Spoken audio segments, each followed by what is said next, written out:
闭门鼓后，开门鼓前进行。明进出坊外者，夜无故入人家，依刻漏法。昼漏尽为夜，夜漏尽为昼。为夜无事故，折入人家，吃40。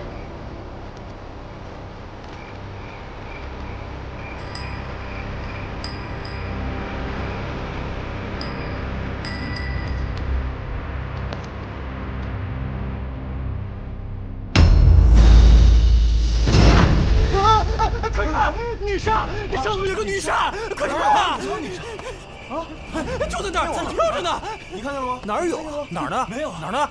哪儿呢？看到。张谦，你是不是眼花了？还是吃错药了？谁眼花了呀？看错了。张谦，快醒醒！张谦！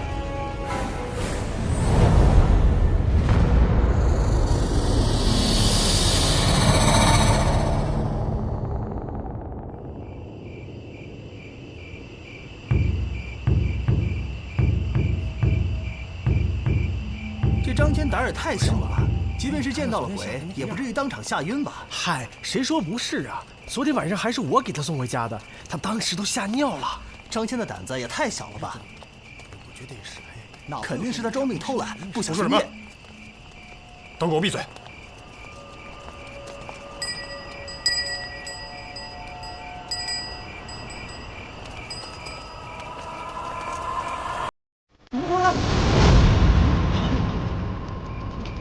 快上去看一下，是死是活呀！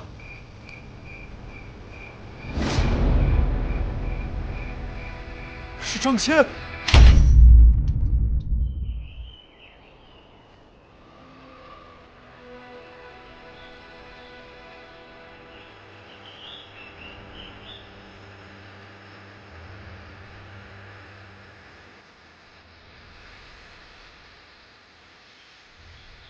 死因倒是挺简单，过度惊吓，心脏骤停，但这脸没法看啊。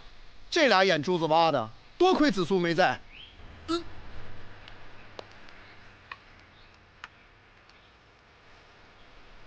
你们就是在这里发现的？对，发现的时候已经这样。本来他应该跟我们一起巡夜的，昨天突然告了假。为什么？这得请示霍将军，否则不敢说。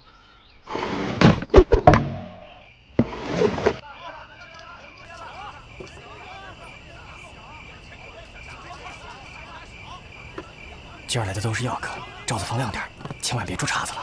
知道了。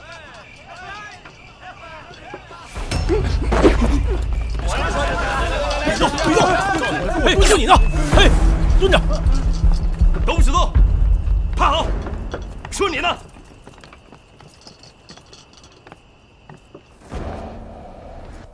哟，这不是霍将军吗？走！霍将军，你这是奉命行事，还是私自抓捕？你可知道我是弱水会馆，他可是……闭嘴！跪下！博吸毒财物者，杖责100；聚众涉馆者，徒刑3年；葬众者，以窃罪论处。全部带走！起来了！走！起来！快点！今天晚上，你们谁都别想安生了。走！你们也不打听打听弱水会馆的背景，整死吧你！死萨摩，你不好好跟着老大办案，你非跟着我干嘛？我说，那个，本来咱俩聊正事，这儿，那个他非要来，不好意思啊。没事儿，我也是久仰萨摩兄的大名。既然萨摩兄是你兄弟，那咱们都是自己人。咱们是有福同享，有钱同赚嘛。对。那个，别卖关子了，你现在发什么财呢？这么说吧，如果我能保证稳赚不赔，你能拿出多少钱来？这个，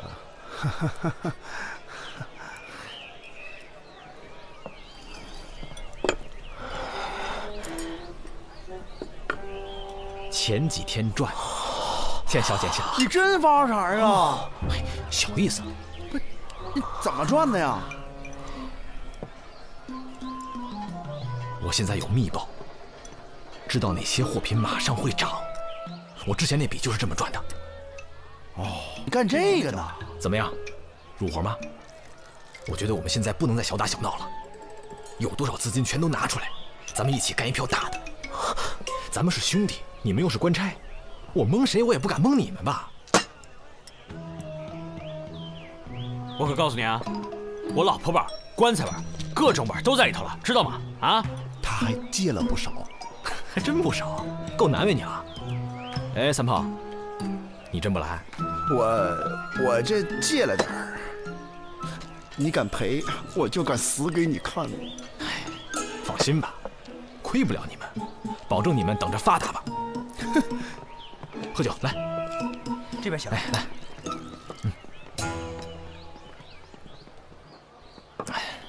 你说我虽然入行算晚的吧，比不上他杜远山之流，但我也算是快的了。你刚刚说的杜远山，就是被吏部杜侍郎赶出家门的那个杜远山吗？就是他。这个杜远山啊，年纪轻轻就力压群豪，这眼看着长安城都没几个人干得过他了。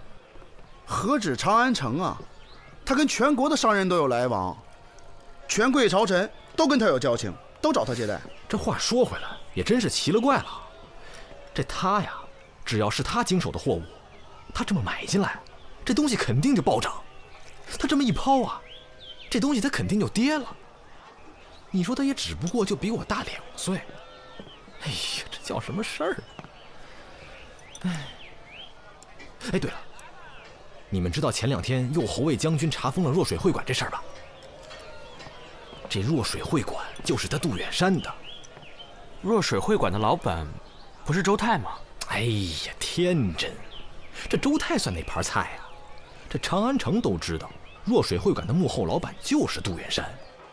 看着吧，过不了2天，那周泰就会毫发无伤的给放出来了。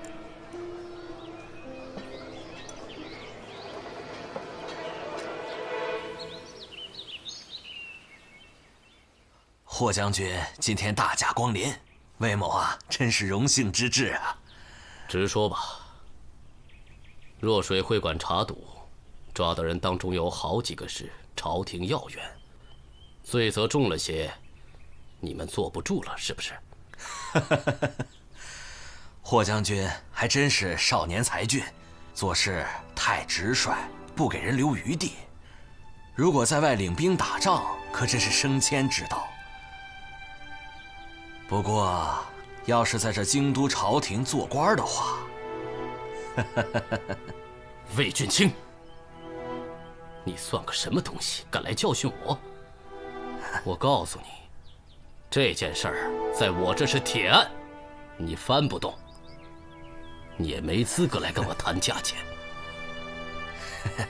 魏某啊，知道不够资格，这个是够资格的人给您下的请帖。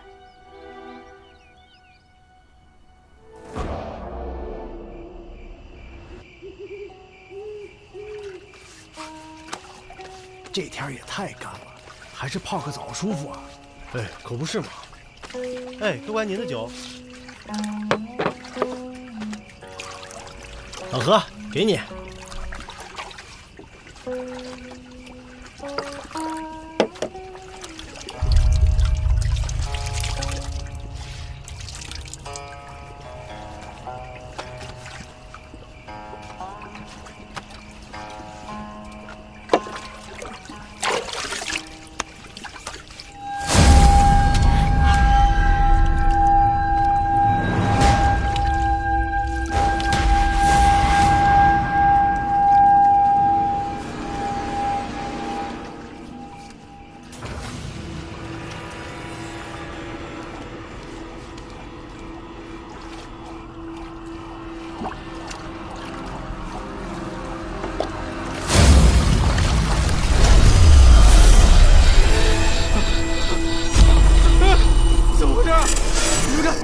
你们看，有鬼！这是你们看看，怎么回事啊？没有啊，什么都没有。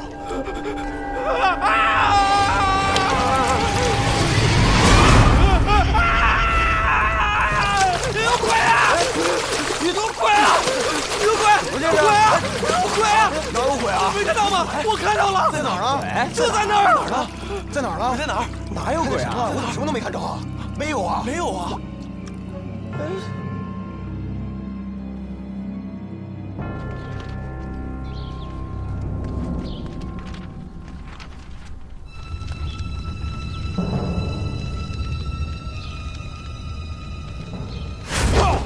我是狐裘法师。哼，我乃千年女煞。放肆小妖，快快回到中阴之域！尔等凡人冲撞煞星，还不快快求饶？速速离开！拿命来！呀！太上老君教我杀鬼，与我神风。上户玉女书舍不详，登山石猎，佩戴印章，头戴华盖，毒孽溃罡，河神不服，何鬼敢当？急急如律令带！哈！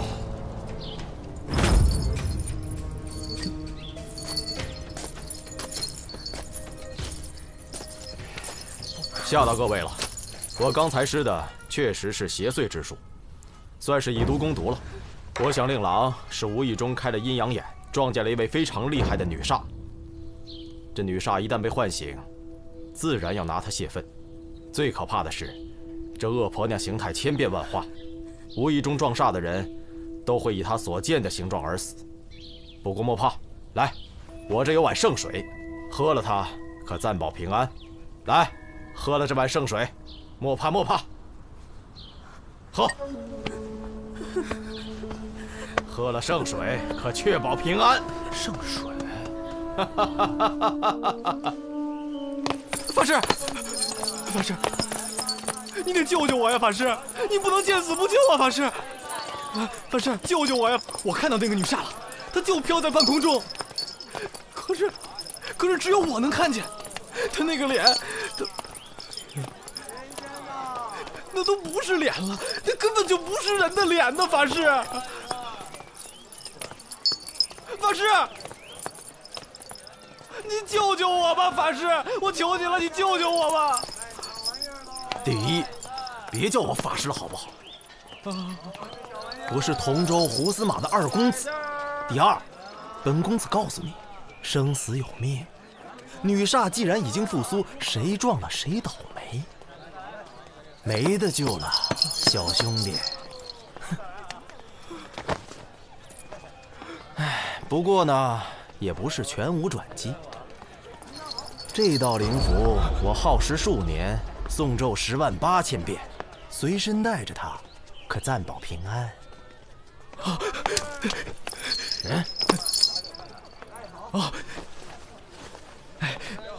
这点钱，你还是乖乖等死吧。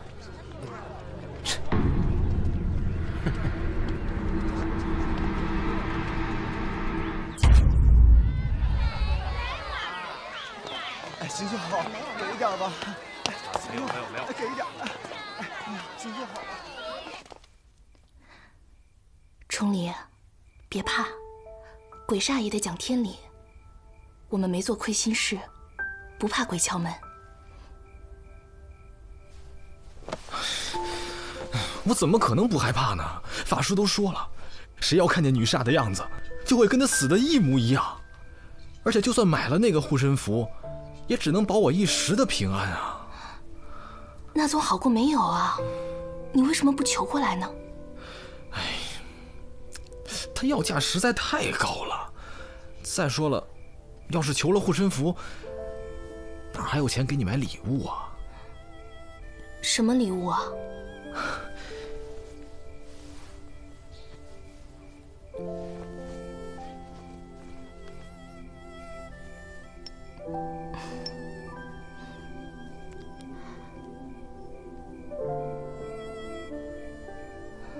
这会儿给我，你要见了又没了，你又不是不知道。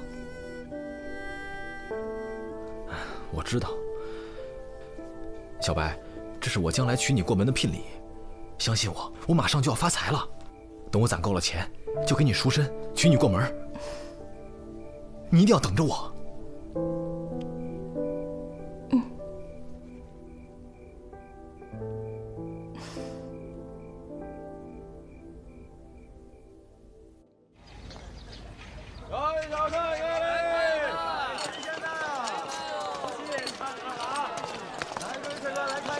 将军。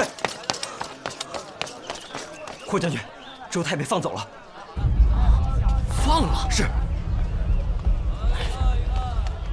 霍将军，多谢了您。听说上头已经下文，让右侯卫把弱水会馆的人都给放了。您辛苦，您辛苦。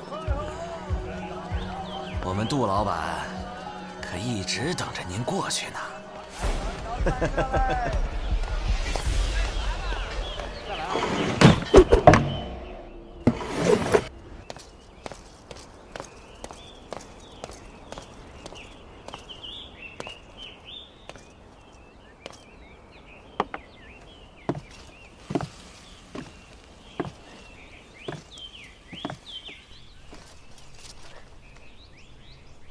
杜老板，好久不见啊！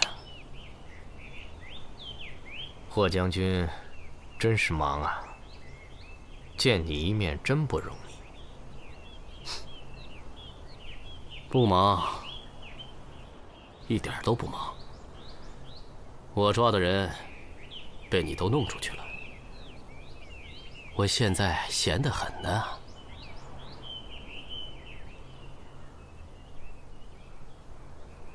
喝2杯。我不是来做客的。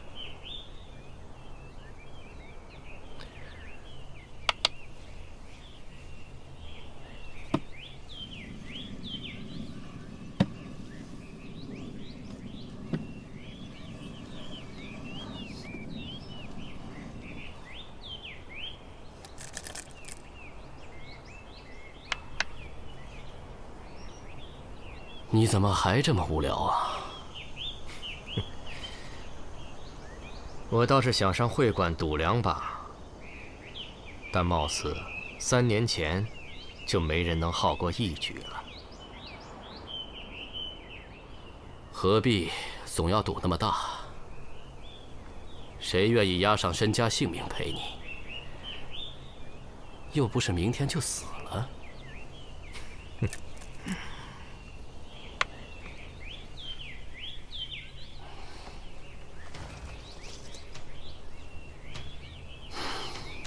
杜远山，我知道你不屑论对错，但你干那些勾当，不觉得丢人吗？丢人？丢谁的人？我在这个世上还有什么人？你那些小算盘，别以为我不知道。再不收手，咱俩就鱼死网破吧。你还嫌身边的人死得不够多吗？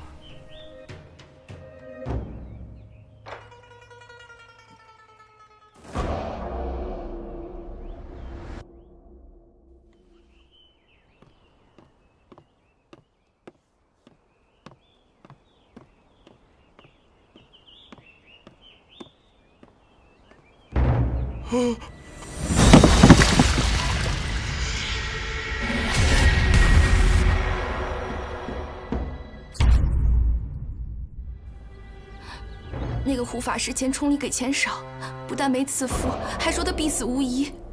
不到2天，崇礼就出事了。你是说那个整天装神弄鬼的胡球？头先有个当兵的撞煞而死，也是胡法师赐了福，才保了全家平安。我会不会死？我会死吗？我会不会死啊？小白，有我们你别害怕。我想知道，你跟何崇礼相好，他最近发了一笔横财，知道是哪来的吗？他如果不送我那只蓝玉镯，他就有钱买法师的护身符了。都是我不好，不该连累崇礼。情郎女子是不配有幸福的。有我在，你不会有事的。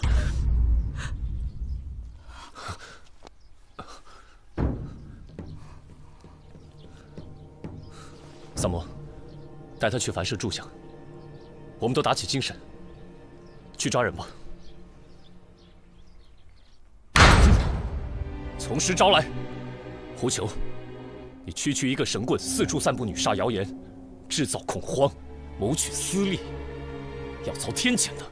哼，愚蠢，太愚蠢了。李少卿，你不过是个凡夫俗子，什么时候你能参透阴阳五行、天地生死，自然会开天眼见诸般神迹。我靠本事替人驱邪挡煞，也正是顺应了天意。老大，别跟他斗了，上家伙吧，我都准备好了。别跟我来这套，无凭无据，你们无权对我刑讯逼供。知道我是谁吗？知道我爹是谁吗？同州知府胡敬堂。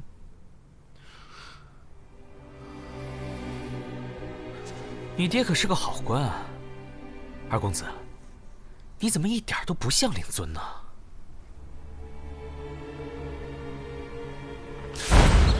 上刑！官人，我错了啊！饶命啊，官人啊！打死我，我爹不会放过你。我们知道的就这些了。张骞是最后一波进来的，至于他进右侯位之前的情况，我们就不清楚了。好，如果再想到什么关于他的事，随时来大理寺找我。好的。李少卿，张骞的案子还是没有眉目吗？依我看，这件事交给你们大理寺也不过如此。你要办不明白，不如让我来。霍将军，你的事儿就办明白了。说抓赌，为什么会馆抓的人全都放了？兵部，别逼我说难听的。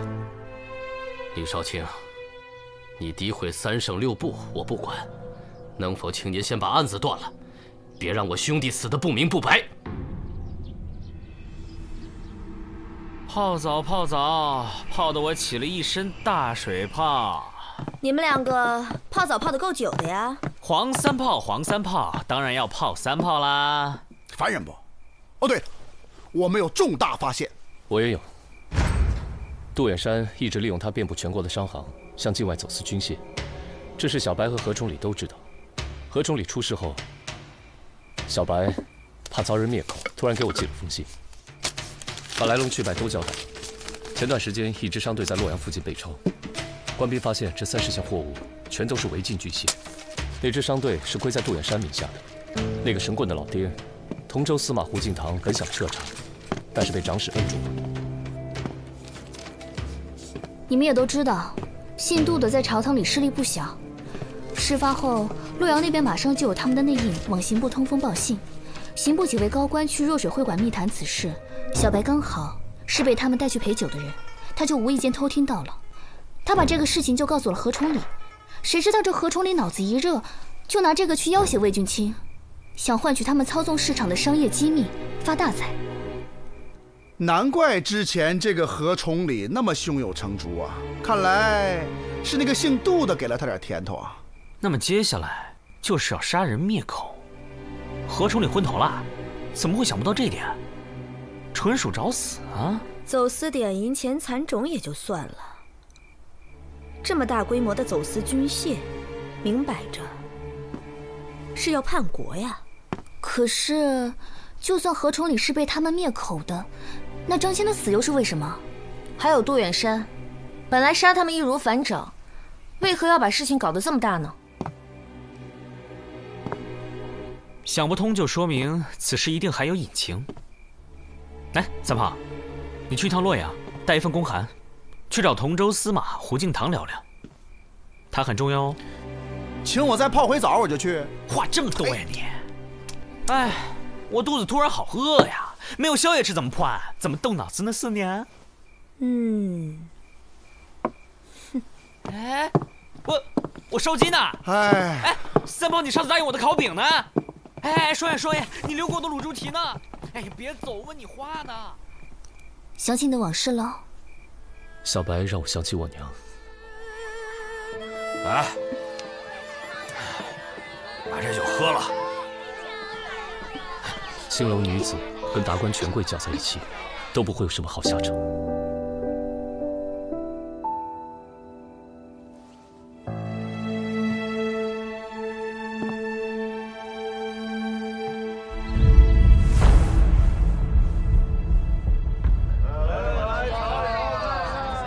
往里边请。累死小爷我了，3天3夜没歇脚啊！回来啦！哎妈！哎呀！那个胡司马已经全告诉我了，他们现在上面啊是铁板一块，根本撬不动。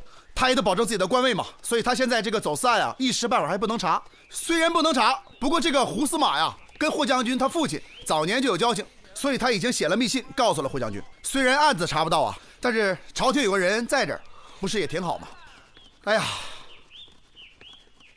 那他儿子怎么那个德行？哎，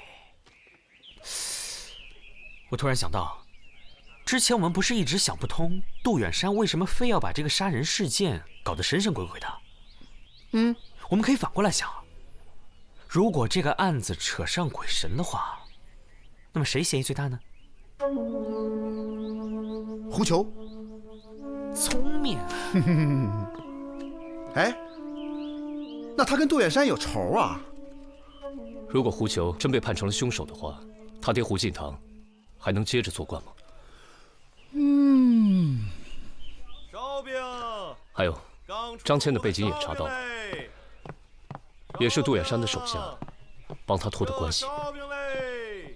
他是安插过去的耳目。而且一去就很受霍萧赏识。张骞感激之余，也可能会鬼迷心窍，想重新站队。所以老东家要除掉他。呀，那走私案霍将军也知道了，他不会有事吧？女杀！将军没事吧？霍将军，霍将军，没事吧？这什么情况？没事，没事。霍将军看见了女煞，可我们什么都没见着啊！用不用我大理寺派人守护呀？闭嘴吧你！来瞧一瞧，看一看来。再来啊！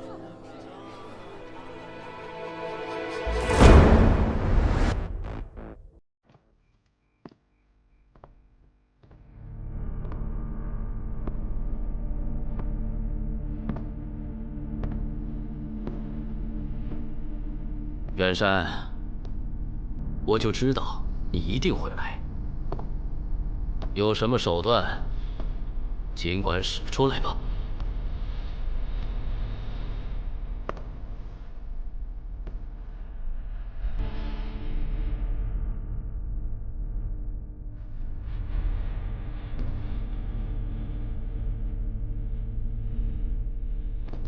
我也要去。别添乱，你们看家。我非要去。我也得去。没钱啊，四娘。慢走不送啊！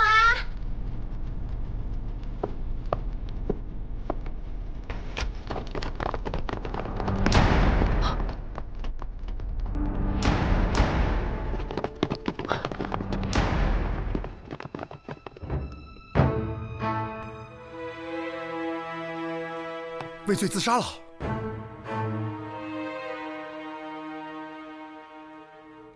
把霍萧拿下！凶手就是霍萧。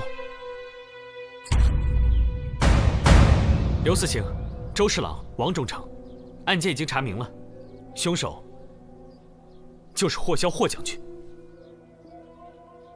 好，拿出证据来。是，忠诚。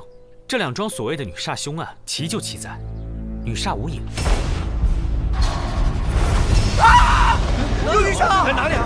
就在那。可为什么每次只有遇害者能够看到她，在场的其他人都看不到呢？只有一种可能，那就是在场的证人全部都说了谎。我知道大家肯定都认为这两桩凶案情况各异，证人都不同，要想实现所有的证人都一起帮着凶手作伪证，几乎是不可能的。可是凶手正是利用了我们这点疏忽，巧施了小小的手段，便把不可能实现为可能。那你说说，这究竟是怎么回事？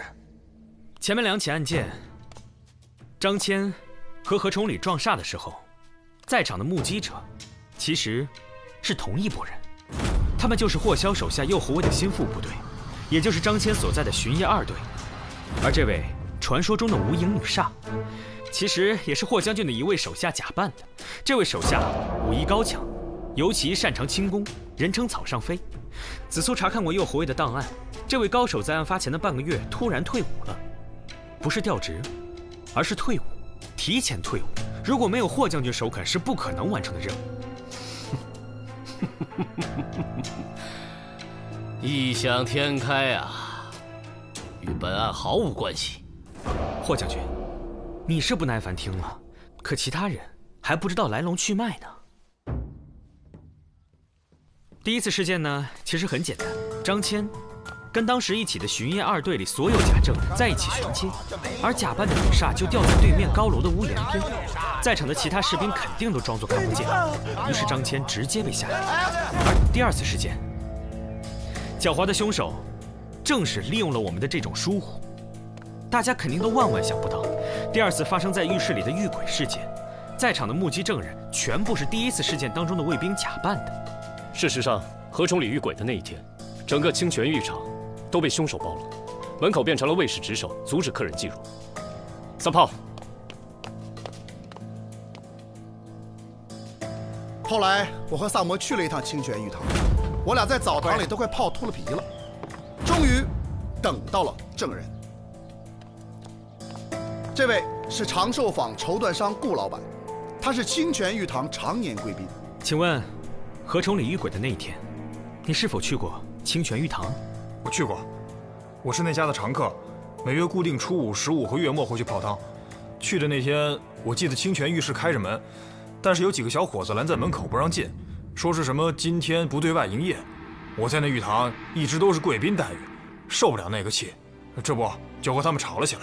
我这个人脾气不小，嗓门又大，当时在街上，好多人都看见了。我们还找到了8位当时围观此事件的街坊，他们都可以证明，当时顾老板被几位年轻男子挡在了浴堂门外。带上来吧。就是他，最先动手的就是他。你看，这几位呢，都是巡夜2队里的卫士，也是第一次遇鬼事件里的目击者。可是他们几位又同时出现在了第2次遇鬼事件的案发现场，并且还阻拦了嫌人进入。这已经不能说是简单的巧合了。霍将军，我给你看个熟人吧。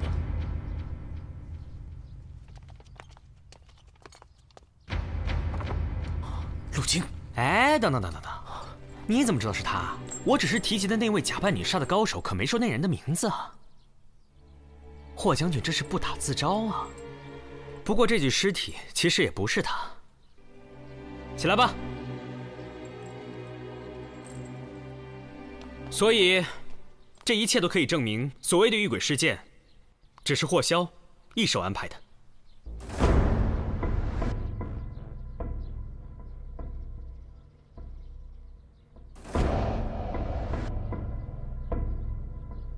霍萧，你还有什么好说的？你手法解得还不错，问题是，这2个死者跟我无冤无仇，我没有任何理由去杀他们，更何况，我霍萧杀人，干嘛搞得这么浮夸？归根到底，就是因为你要嫁祸杜远山。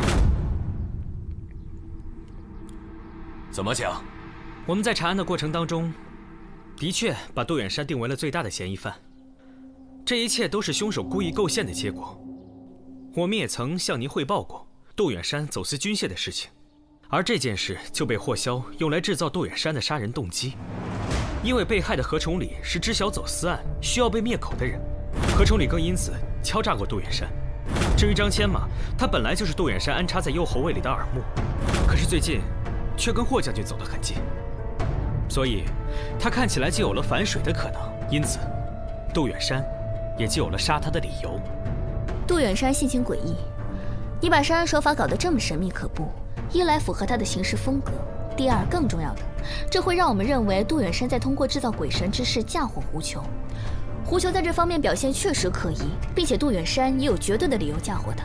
胡球的父亲同州司马胡敬堂知道了走私之事，而且没能被他们收买，是一个很大的隐患。你引导我们产生了一个看似合理的想法，那就是杜远山想通过制造凶案嫁祸胡球，从而连累胡司马，使他连官位也不保。这样一来，杜远山就成了最大的犯罪嫌疑人。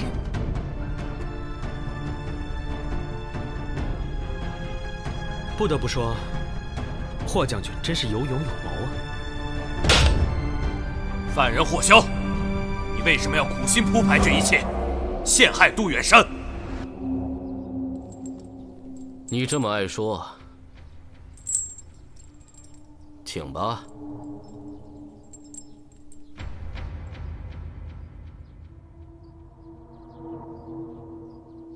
因为他要毁了杜远山。为什么？因为杜远山是他最好的朋友。这个世界上有一种人，他们严于律己，更严于待人，有偏激的控制欲。面对他们在乎的人和事物的时候，尤为如此，要求一切都符合自己心中的条条框框，否则的话，就会产生强烈的痛恨感。这就好比是一对恋人，都想要求对方按照自己的意志而改变。可霍萧的意志却比普通人要严重的多，更偏颇的多，因为他的标准是完全主观的。当霍萧发现杜远山没有按照自己的意志发展，也无法改变的时候，他的心中就有了一个想法，毁了他。对吗，霍将军？起初只是心中的一个念头，然后越扩越大，越扩越大，直到无法收拾。最后，你一看到杜远山就想杀掉他，因为他太让你失望了。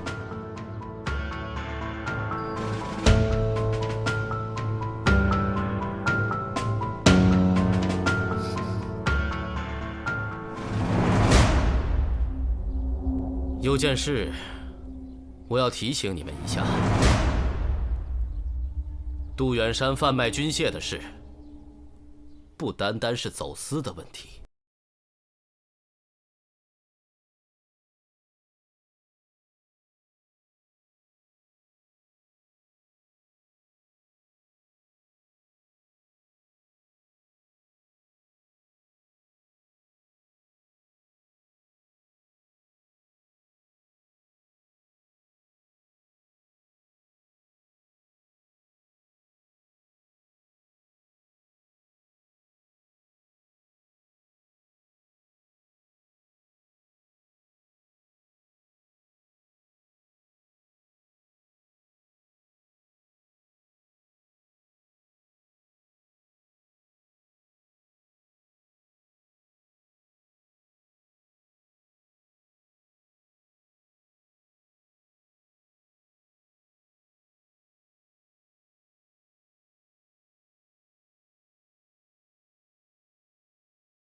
哥，你是真的想让我死吗？为了所谓的公平正义，不是？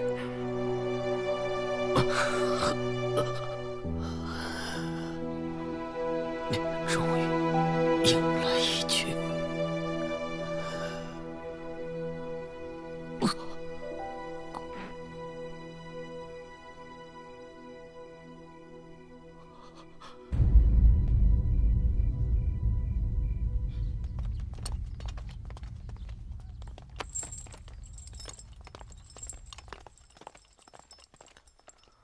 好了，诸位，女煞之事可以结案了，但事情没完。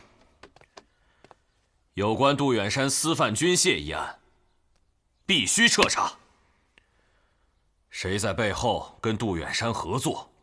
他们又有什么目的？程烨，在。你们特别案件组能接手吗？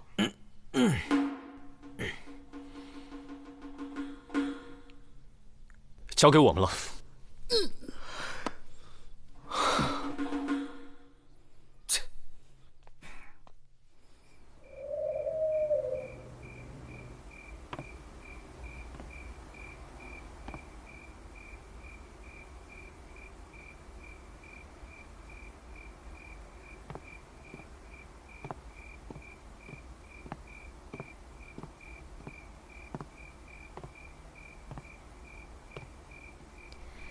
一个人喝酒不闷呐。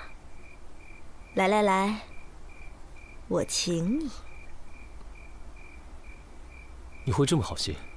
这壶酒呢，是谢谢你抓了霍香。什么意思？每次他带着那个右侯卫巡街，都弄得我鸡飞狗跳，各种臭规矩，还老喜欢罚钱。现在他走了，我们夜里做生意，歌舞升平，财源广进。酒你慢慢喝，不够还有。三娘六部，想请你打听一下军械走私案，最近江湖上有什么风声？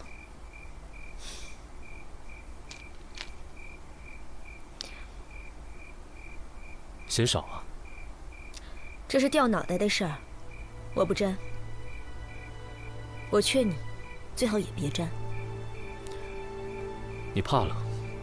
这个案子比你们之前的那些都大，水也深得多。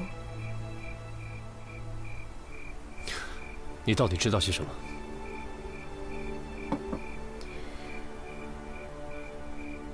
我只知道，你们都是我在乎的人，好好活着，比什么都重要。